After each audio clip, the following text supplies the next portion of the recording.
So why is Greenland all of a sudden the world's hottest geopolitical target? Today we're going to take a deeper dive into this, and as always, I'm going to count on the viewers who watch these videos to help fill in the gaps about not just the stories we see in the news, but maybe find where we might have some gaps in this coverage as well, because you're able to provide insights, provide a different flavor, and maybe help create a better understanding of the real story behind this. And thanks for your participation. So what does Greenland have that suddenly everyone wants? The ice is melting and the race is on. Trump joked in 2019 about buying Greenland, but now intelligence briefings and military strategy show it really wasn't completely a joke. It's the next Arctic's arm race, and it's a minerals race as well. The spy shift. The CIA and NSA have been ordered to investigate Greenland's pro-U.S. independence movements, and I've not heard much about these, but evidently they must exist or must fractionally exist. I wanted to say that Greenland's population is somewhere around 100,000 people or less, and I personally have not seen video of people waving U.S. flags inside of Greenland, but hey, maybe there's more to the story. And be blunt about it, because those comments are the ones that really seem to get people going on this channel, and that helps us all understand just a little bit better. But let me finish that satellites and surveillance technology deployed across Denmark and the Arctic right now, it's real, and it's happening right before our eyes. So some of the strategic assets that are in play are rare earth minerals in Greenland, may really be the keys to replacing Chinese supply chains, and know that the United States and the rest of Europe, for that matter, really does have a substantial need to rethink supply chains, because China has created a world where they have choke points on rare earth minerals. Now, the Australians, the UK, for instance, have mining operations inside of Greenland, and the idea is for these countries to come in here and really go to work, and they would much rather work with a pro-Greenland government, which is pro-US, pro-Western leaning, and hey, moving Greenland's game forward. I also want to make sure that we're understanding that there's some other strategic assets at play here, because there's deep water naval access for NATO.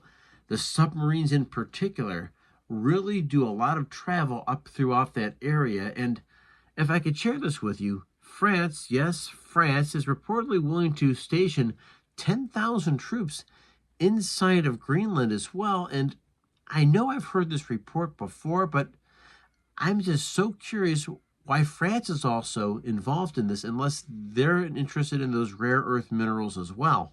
So you could say that Trump has Arctic ambition. I think that would be an understatement. Greenland equals Arctic NATO base plus energy dominance plus strategic deterrent. Okay, I get that piece, and I think most of the Western world understands those implications as well. And once again, make a comment here, because your thoughts and insights really do matter a ton. And maybe another question we have is, could Trump really make this a Cold War peacemaker, or has he become a provoker in this story? That's a good thing to consider.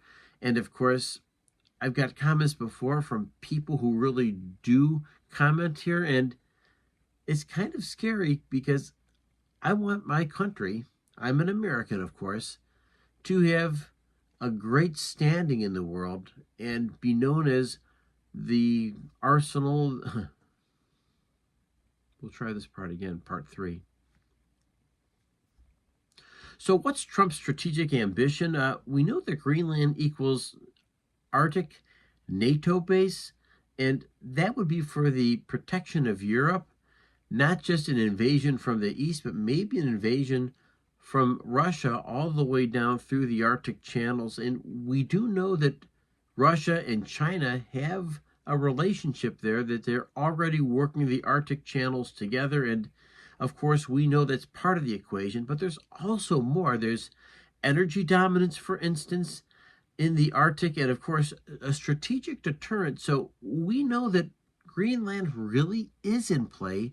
Um, we also want to make sure that we're kind of understanding the bigger role that Greenland can play as a peacemaker, really a Cold War type of peacemaker right here, right now. And Trump is thinking this is something that's really in play for the long-term interests of not just the United States, but for peace in the world by making sure that we have access to these lands, to these bases, and to these minerals in the years to come.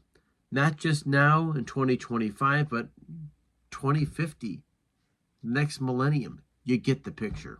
According to Rebecca Harding, who's a geopolitical analyst on CNBC, this really is no longer about ice. It's really a scenario about control. And this control really matters very much in the geopolitical sense, not to mention defense, not to mention rare earth minerals as well. So I guess I'll throw this out to you.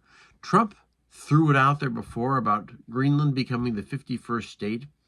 Me personally, I can't see it happening, but maybe you have a different understanding about this, and whether or not, me personally as an American, I kind of find it almost offensive because it's not necessarily the United States that really has that attitude of taking over land and making it states, but instead, we've tended to have really good relations and built trade relationships. But maybe it's a different thing that's in play now that I don't completely understand, but your comments really can help. So with that, remember folks, the biggest battle we're fighting is the one between our ears. Stay healthy, celebrate your victories, and hit like and subscribe because that helps this channel grow and YouTube loves that. Until then, I'll catch you next video.